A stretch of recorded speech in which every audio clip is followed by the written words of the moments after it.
نن ورځ ویډیو د ګوشکي په باره کې ده. د ګوشکي ځای خراب سي موبایل کې یو ګوشکي ځای خراب سي، ګوشکي موږ ور واچوو نه یې اخلي، نو باید د ګوشکي ځای بدل سي. یو بل دغسې مشکل ده چې تا ګوشکي ور اچولی نه ده هغه تار، نو هلته د ګوشکي علامه راځي. بغیر له دې چې موږ ګوشکي ورکړو نو هلته په موبایل کې خپله ګوشکي علامه راځي. نن د دغه مشکل په باره کې غږېږو.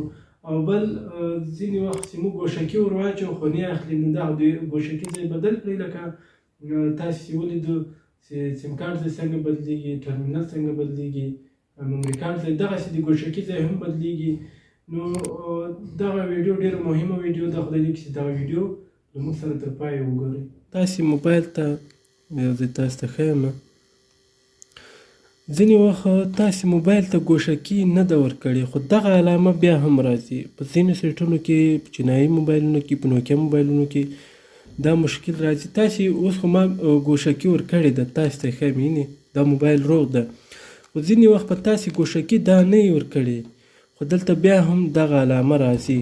نن د دغه مشکل د حل لاره تاسو ته ښیم.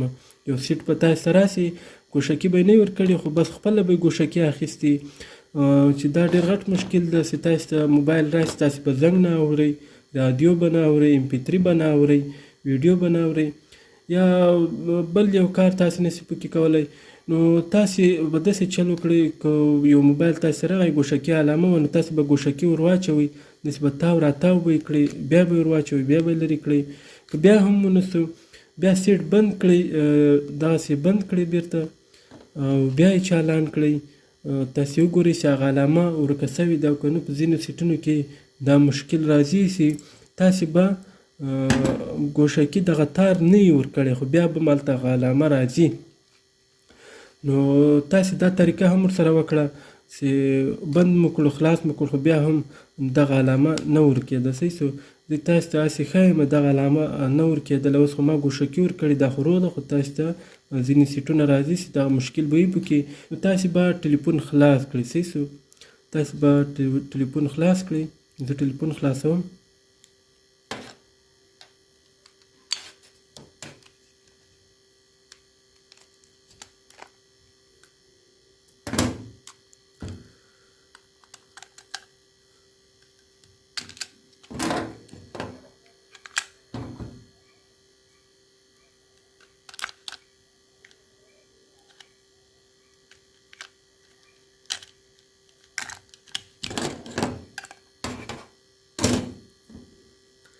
ما ټلیفون خلاص کړل. نو زه تاسو ته یو بل اسانه طریقه ښیم. ځینې وخت دلته د دې جې مکمل صفایي وسي یو څو پټرولو سره، نو دا صفایي په برش سره وسي، ځینې وخت له صفایي سره هم جوړېږي. که چېرته صفایي سره جوړ نه سو نو تاسې به بیا یو جمپر راواخلئ. صحیح څه. زه تاسو ته طریقه ښیم. زه دا جمپر سپینوم.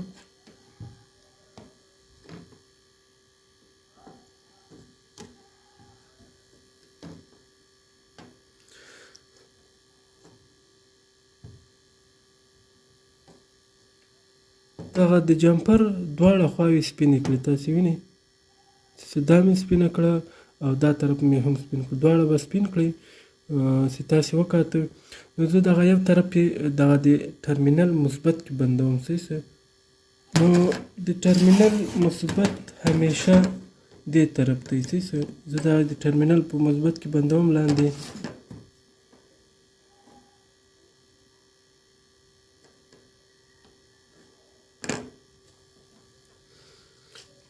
زه دلته یو څه لیم ور اچوم چې تر څو په اسانه سره دا ونیسي. صحیح څه.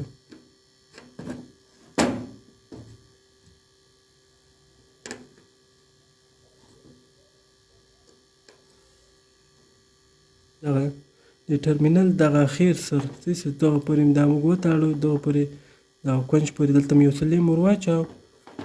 تاسې نو په ټویټر به تاسې تار نیولی ده، د ګوشکي پوینټونه دي دلته به کېدی، هلته به وګورئ چې علامه ورکېږي که نه. چې له کومې ورسره به علامه ورکه سوه د ګوشکي، نو دغه تار به بیا دلته جمپر کړئ. صحیح څه. دغه ځای نه به یې دلته راولئ، په دغه ځای کې به یې جمپر کړئ. صحیح څه. پر وایر به مو نیولی په ټویټر نو چې له کومې ورسره علامه ورکه شوه تاسې به له هغه سره دا تار جمپر کړئ وبه لګوئ نو د ګوشکې علامه به ورکه سي یو مخې ته صحیح سو. نو دغه طریقه به که چیرته دلته ورک نه سو تاسې وکاته صحیح سو تاسې وکاته چې له یو پوینټونو سره هم ورک نه سو نو بیا به تاسې دغه د ګوشکې ځای چې د تاسې به هلته آینه ایښي داسې به هم دغه سکرین نیولی نو تاسې ته چې دلته کومه آینه لګېدلې داسې په هغه کې هغه سکرین تاسې ته ښکاري صحیح سو.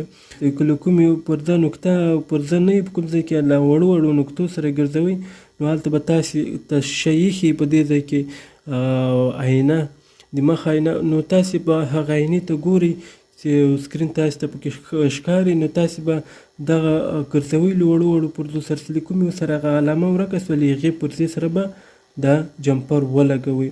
خو اصل کې چې 100% جوړیږي هغه دغه پوینټونه دي چې تاسې به په ټویزر باندې دغه تار نیولی هغه کوم ځای چې سپین کړی نو تاسې به له دغه پوینټ سره له دې پوینټ سره له دې 5 پوینټونو سره به تاسې دغه تار وګرځوئ چې له کومې سره د ګوشکې علامه ورکه شوه د هغه ځای سره به دغه تار جمپر کړئ.